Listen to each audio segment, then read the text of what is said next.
So welcome friends, and today I am very happy Janmashtami to all of you, and today I have a very interesting and a quite easy topic, that is cerebrospinal fluid.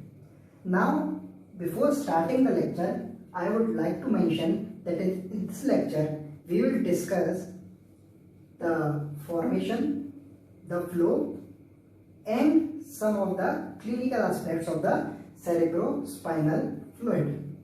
First of all, we will discuss its definition, and then we will discuss how and where it is formed, and then we will discuss that it is basically how it gets circulated throughout the brain, basically through ventricles, and at last where does it gets drained. So let us start. Cerebrospinal fluid, as you know by the definition, that it is basically a fluid which helps to minimize the weight of the brain for various important functions of our body. As you already know that the brain's actual weight ranges from 1400 grams to 1.5 kg, but due to cerebrospinal fluid, the brain gets submerged into the CSF, and by the property of buoyancy, the buoyant force, the Archimedes principle, we feel the actual weight of the brain to be around 100 to 150 grams.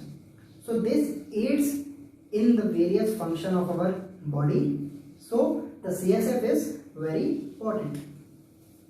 So it is a basically, by definition, the fluid consisting of various ions such as sodium, chloride and water, which helps in maintaining the basic osmotic pressure in the brain, and it helps to decrease the actual weight of the brain to support the body. Now let's come that how and where it is formed. So let me draw a coronal section of the brain. Okay, then it will be very easy for all of you to understand.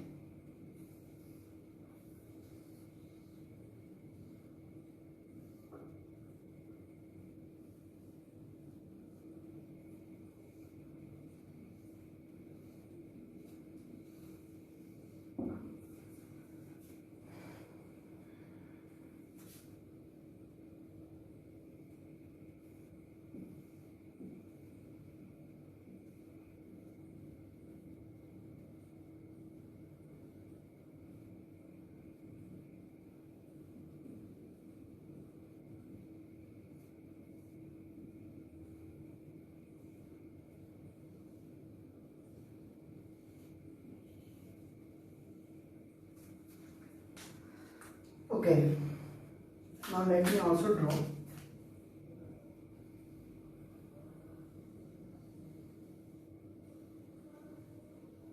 We'll take various sections of the brain, and I would try my level best to make things clear to all of you. Now, since this is a coronal section, we can see the upper part of the brain, the lower part of the brain, that is basically diencephalon. Here it is telencephalon, diencephalon. Then comes our midbrain, pons, medulla, and then it continues through the spinal cord. Now, the inside the cavity system you can see is basically our ventricle system of cerebrospinal fluid. As you can see from your previous information, that is, these two are the lateral ventricles. This is the third ventricle connected to the lateral ventricle by a foramen of Monro, and then the third ventricle continues throughout the midbrain by cerebral aqueduct into the fourth ventricle, and this fourth ventricle then continues as the central canal of spinal cord. So this is basically how the CSF is circulated throughout the brain. Now the question arises that CSF is circulating in this system, then where it is formed. the most important question is where the actually formation of CSF taking place. But before really discussing this, I want to mention that this green layer is the innermost layer of the brain, that is pia mater or pia mater, कुछ भी कह लीजिए. This is the pia mater, and I would love to mention that superiorly or anterior to the pia mater we have another space which is known as the dura mater. Sorry, arachnoid mater. Sometimes it can happen. This is dura mater, and more anteriorly or more superiorly we have dura mater. So let me make dura mater by blue.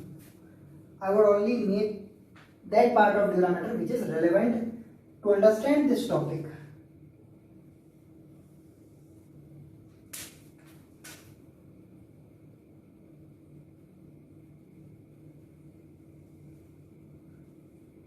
As you can see, the dura mater, we have outer layer and an inner layer, and at the top most point these two diverge from their adhesion point and makes a sinus cavity which is full of venous blood. And as you all know that this is the superior sagittal sinus.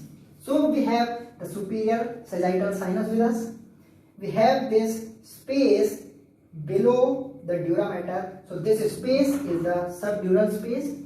We have the pia mater. Actually the pia mater must be very closely adhered to the brain, but to distinguish it from the other layers, I have made it a separate layer. Okay. So actually, if we were really very specific, then I would like to make the pia mater very closely, very intimately lined with the brain surface. Okay. I think I am making things more clear. Now, the question arises that where CSF is found. Now, this is the brain cavity. This here you can know that this is a brain cavity, and this brain cavity is lined by a special type of cell which are known as the ependymal cells. So I will write it, ependymal cells. These ependymal cells are characteristic of brain cavities. Okay. So first thing you have to remember that the brain cavities are lined by a special type of cell which are known as ependymal cells. First of all. Now, to supply the entire or to supply the interior of the brain and the ependymal cells, some blood perfusion must be there, some blood supply must be there to these structures. So what actually happens is that many arteries in this space come here and they pass into these structures. They pass into the structures, and these are what we can say the choroidal vein, choroidal arteries. And here they form a set of capillaries, and again they merge out as the choroidal veins, and they move. Here also they will go and they will supply whole structure. ठीक है, मतलब कि इस cavity के अंदर की जो blood supply होगी उसके लिए जो ब्लड वेसल्स हैं उनको पाया मेटर पियर्स करना होगा और फिर जाना होगा जो बनाएंगी कोरोइडल आर्टरीज. उसके बाद यहाँ पर कैपिलरीज बनेंगे और फिर बाहर आएंगे एज कोरोइडल वेन्स. ऐसे होता है. अब यहाँ पर जो इन्होंने पाया मीटर को पियर्स किया तो ये एक्चुअल में पियर्स नहीं करते. ये क्या करते हैं, इस पाया मीटर का फोल्ड अपने साथ अंदर ले जाते हैं. अपने साथ पाया मीटर का फोल्ड अंदर ले जाते हैं. मैं एक और डायग्राम से इसको अच्छे से समझाऊंगा. पाया मीटर का एक फोल्ड ले जाते हैं जो कि अंदर की तरफ इनवेजिनेट कर देता है, और जब ये बाहर निकलते तब वही फोल्ड बाहर आके कंटिन्यू हो जाता है. ऐसा यहाँ पर होगा. भाई, क्योंकि पाया मैटर बहुत ही क्लोजली सराउंड करता है किसको, ब्रेन को। ठीक है, तो अब यहाँ पर जैसे ही एंटर की तो इसने क्या किया, अपने साथ कुछ पाया मैटर की कवरिंग ले गई और फिर से स्टार्ट हो गया। ठीक है, अब जो हमारे एपेंडाइमल सेल्स होते हैं वो क्या करते हैं, वो लाइन करते हैं इन कैविटीज को। ठीक है, इन कैविटीज को लाइन करते हैं। तो अब आप देख सकते हैं कि हमारे पास एक प्लेक्सस बन चुका है। प्लेक्सस मतलब ग्रुप, इन सिंपल टर्म्स ग्रुप किसका, कोरोइडल आर्टरीज, कोरोइडल वेन या choroidal capillaries plus fold of pia mater plus closely related ependymal cells. ये स्ट्रक्चर, इस स्ट्रक्चर को हम क्या बोलते हैं, कोरोइड प्लेक्सस। इस स्ट्रक्चर को हम क्या बोलते हैं, कोरोइड प्लेक्सस। अब मैं एक और क्लियर डायग्राम में आपको ये समझाता हूं। ठीक है,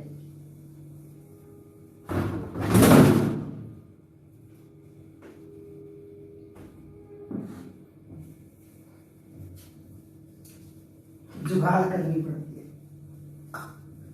चलिए अब देखिए, ये हमारा ब्रेन का कोई पार्ट है, ये कैविटी है। ठीक है, ये हमारी पाया मैटर है, बहुत क्लोजली लाई करती है ये पाया मैटर।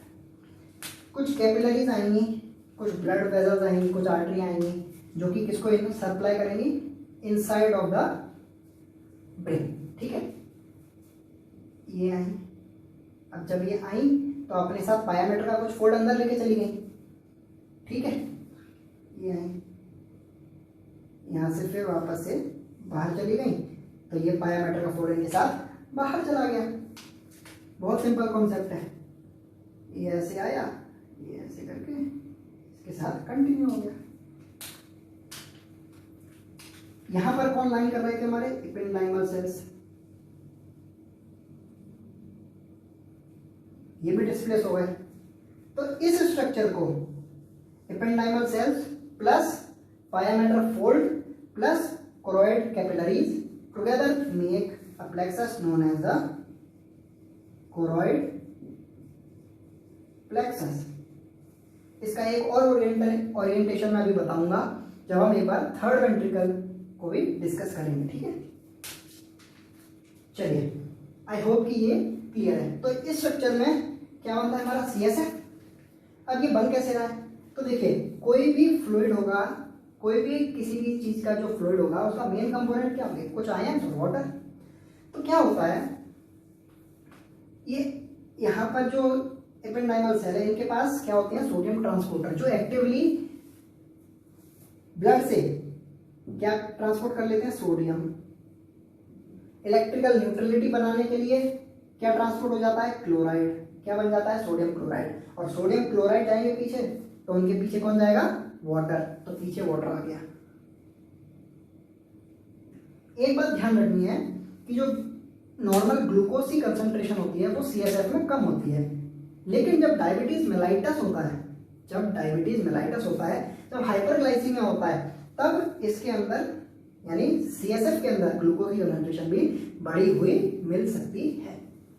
ठीक है, अब जो यहाँ पर सीएसएफ बन चुका है वो हमारा फ्लो होने के लिए रेडी है। अब ये फ्लो कैसे होगा, अगर आप पिछला डायग्राम थोड़ा याद करें, लेटरल वेंट्रिकल्स में बन रहा है और कोरोइड प्लेक्सस और कहाँ प्रेजेंट होता है, थर्ड वेंट्रिकल में। अभी मैं एक डायग्राम बनाऊंगा, क्लियर हो जाएगा। थर्ड वेंट्रिकल और लेटरल वेंट्रिकल में सीएसएफ बन रहा है। लेटरल वेंट्रिकल में जो सीएसएफ बना वो पास होगा फोरामेन ऑफ मोनेरो से, फोरामेन ऑफ मोनेरो से वो जाएगा थर्ड वेंट्रिकल में।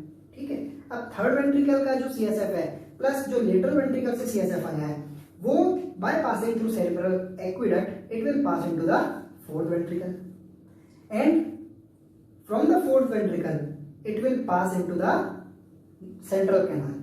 ठीक है, अब ये जाएगा कहाँ, क्योंकि सीएसएफ तो कंटिन्यूअसली बन भी रहा है, और अगर इसका ड्रेनेज कहीं और सिस्टम में नहीं किया तो it will lead to dilatation of this ventricles. तो ये एक्चुअल में जाता कहाँ है, इसकी ड्रेनेज होती कहाँ है, इसके लिए भी हमें एक अच्छा डायग्राम बनाना पड़ेगा, वो भी हम बनाएंगे। कॉन्सेप्ट आपको पूरा क्लियर कराऊंगा, ठीक है। एक शॉर्ट डायग्राम बनाता हूं मैं।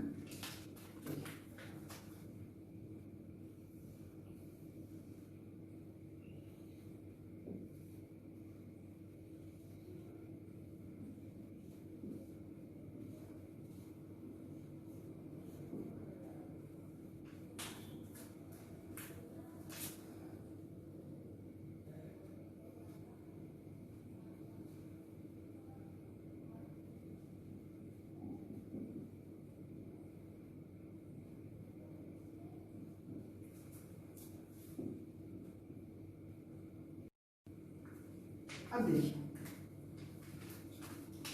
मैंने बताया था पायोमीटर तो इससे बहुत चिपकी हुई होगी, उससे हमें मतलब नहीं है, लेकिन यहाँ पर जो ड्यूरामीटर होगा उसके नीचे क्या होगा, सब एराग्नॉइड मेटल जो होगा उसके नीचे क्या होगा, सब एराग्नॉइड स्पेस।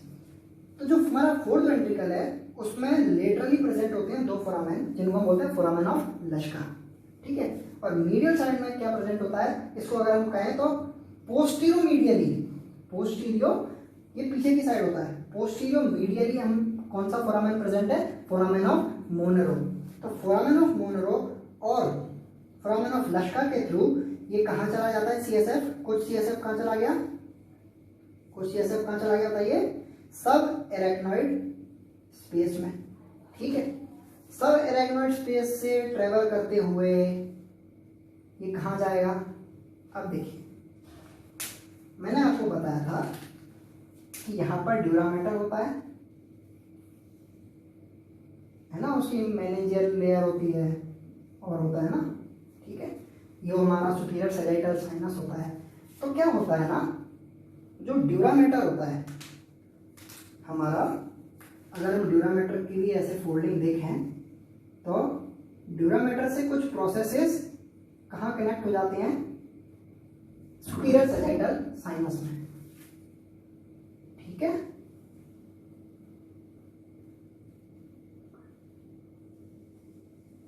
तो अब यहां से जो सीएसएफ आया वो इन प्रोसेसेस के थ्रू कहां चला गया, सुपीरियर सैजिटल साइनस में, और सुपीरियर सैजिटल साइनस से ये ड्रेन हो जाएगा, ठीक है। सो this is how it is circulated.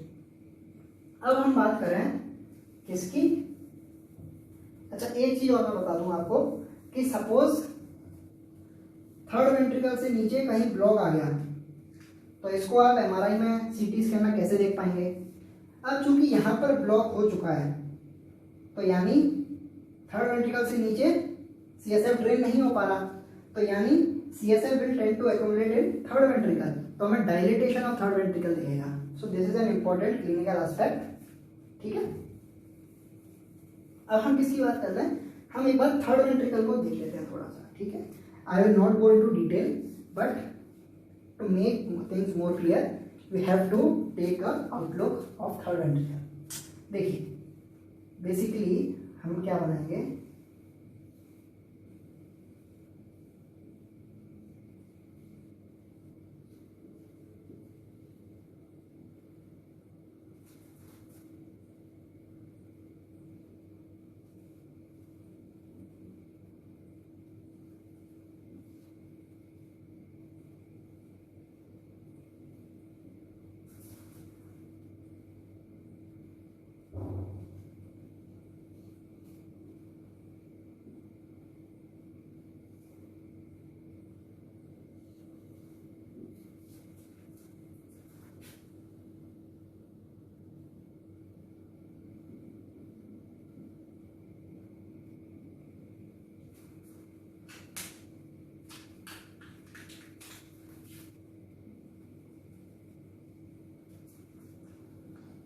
इस डायग्राम में आप बड़े कंफ्यूज रहते हैं कि ये कोरड प्लेक्सस कहाँ से आ गया, इसे हम समझते हैं, ठीक है।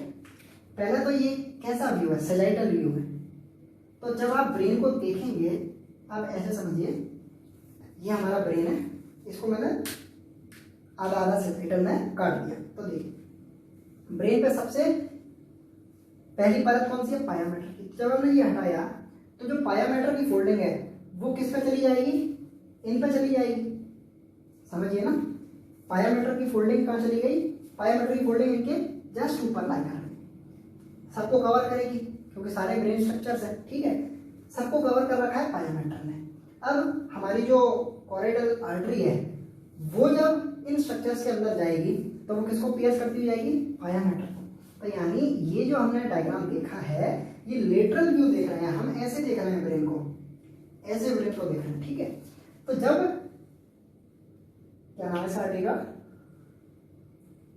Corriedale artery. तो जब कॉरिडल आर्टरी स्ट्रक्चर को सप्लाई करने के लिए अंदर घुसेगी तो वो पायामेटर को भी अपने साथ ले जाएगी। तो हमने क्या देख लिया? ये हमारा कॉर्ड प्लेक्सस है। ये आपको पता ही है क्या है, ये स्प्लीनियम नहीं, फॉर्निक्स, ठीक है, फॉर्निक्स है, स्प्लीनियम ये है। इसको हम क्या बोलते हैं? क्या बोलते हैं इसको? आर से नाम है, बता दो यार। अब देखिए खास बात है, ये हमारा इंटीरियर कमीशन है। कमीशन फाइबर्स ब्रेन के दो पार्ट्स को लेटरली और मीडियली ज्वाइन करते हैं। तो यानी अगर हमारा ये ब्रेन है, इसके दो हाफ हैं, तो इन दोनों हाफ को कनेक्ट करने का काम कौन करेंगे? Commissural fibre. तो अगर आपसे कोई पूछ ले कि which one is the largest commissural fibre, then answer will be corpus callosum. Okay, anterior commissural fibre है। फिर इसको हम बोलते हैं लेमिना टर्मिनालिस। ये हमारा ऑप्टिक ट्रैक्ट होता है, यहाँ पर हमारे मीडियन एमिनेंस होता है, ठीक है, और ये मेमिलरी बॉडीज हैं। यहाँ पर पोस्टीरियर परफोरेटिंग सब्सटेंस होते हैं। ये हमारा पार्ट आ गया टेगमेंटम मिड ब्रेन का, पोन्स मेडुला। ये हमारा आ गया सेरिब्रल एक्विडक्ट, ठीक है, फोर्थ वेंट्रिकल और सेंट्रल कैनाल। ये हमारा क्या स्ट्रक्चर्स है? ये हमारे हेवेन्युलर न्यूक्लियाई होता है, ये पीनियल बॉडी होता है और ये पोस्टीरियर कमीशन होता है, ठीक है। अब देखिए ये जो मैंने लाइन बनाई है ये बेसिकली ट्रेन कहां से करती है? फोरामेन ऑफ मोनरो से लेके सेरिब्रल एक्विडक्ट होता है। तो इसको हम बोलते हैं हाइपोथैलेमिक फिशर, ठीक है। यानी इस लाइन से नीचे वाले स्ट्रक्चर को बोलेंगे हाइपोथैलेमस और इस ऊपर स्ट्रक्चर को बोलेंगे थैलेमस, ठीक है। तो आई होप कि अब आपको क्लियर होगा। बाकी जब हम थर्ड वेंट्रिकल डिस्कस करेंगे तब इसके रिलेशन देखेंगे। रिलेशन आपको काफ़ी कुछ पता चल ही गए होंगे। एंटीरियर रिलेशन देख लीजिए, ये है, ये है। फिर फ्लोर देख लीजिए, ये आ गया, ये सब आ गए, ठीक है। फ्लोर में टेगमेंटम आ गया, और अगर पोस्टीरियर बाउंड्री आ गई तो ये आपको स्ट्रक्चर दिख ही रहे हैं। एंड सुपीरियर बाउंड्री आपको दिख ही रही है, और लेटरली थैलेमस होगा, दूसरा थैलेमस। दोनों थैलेमस के बीच में क्या होता है? Third ventricle, because third ventricle is the cavity of diencephalon, ठीक है। तो इस तरह से सीएसएफ का जो टॉपिक है वो कंप्लीट हुआ। फर्दर आपकी कोई भी क्वेरी हो कमेंट कर सकते हैं। मेरा इंस्टाग्राम पर चैनल है इंटरनल बायोलॉजी के नाम से, उस पर मेरे को मैसेज कर सकते हैं और लाइक तो कर ही सकते हैं। चलिए, तो आज के लिए इतना काफ़ी है। Hope I have made something clear to all of you, and if so then please subscribe my channel.